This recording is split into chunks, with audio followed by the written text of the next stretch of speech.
Assalamualaikum, my name is Balkisana binti Bakar.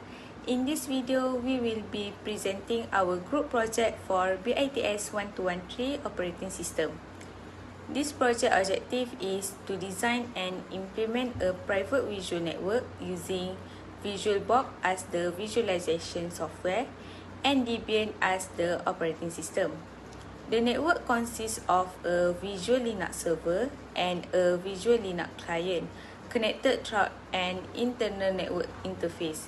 This project is a group work consisting of 4 members where each member is responsible for configuring one network service: DHCP, SFTP, web server, and database server.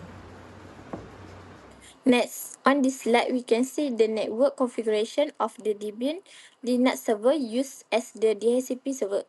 For adapter 1, the network mode is set to NAT. This adapter allows the server to access the internet through the host machine. It is mainly used for adaptive package and installing the DHCP service.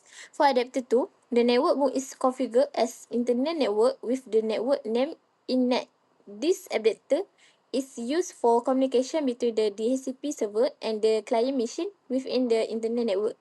By using these two adapters, the server can access the internet while also providing the DHCP service to client connected to the internet network. Next is this slide show the overall setup for our Debian's DHCP server. All hardware and network configuration were prepared to ensure the DHCP service runs successfully. Next is the client setup. The Linux client uses one network adapter configured as Ethernet network with the name INT. The virtual cable connector option is enabled to activate the connection. The client is connected only to the internal network so it can communicate securely with the server without direct internet access. This configuration prepares the client for the network testing process. So this is overall setup for client. That's all from me. Thank you.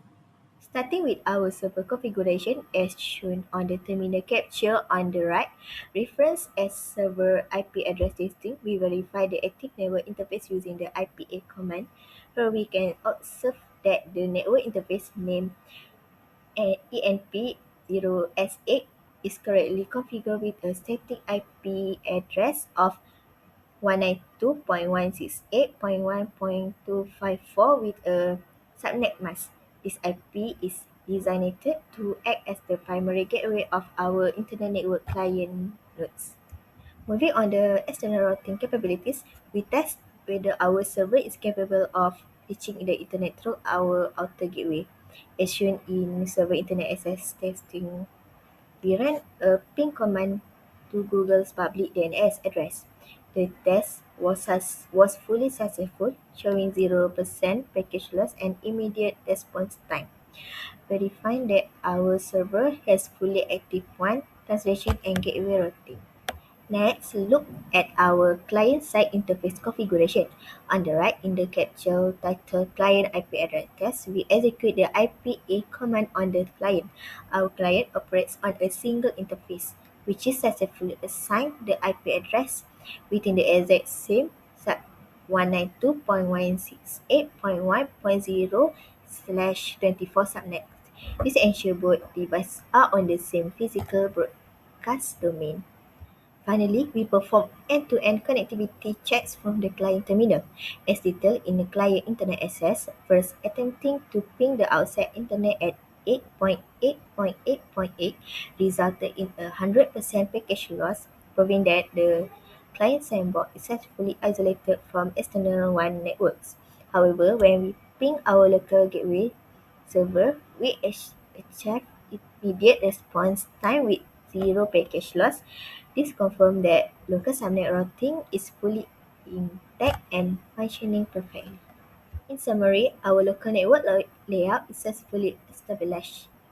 The server node correctly binds to its assigned IP, acts as our local LAN gateway, and keeps its connection to the external internet. The client resides safely inside our isolated LAN, communicating with the server gateway but completely isolated from outside networks. This concludes our verification test. Thank you.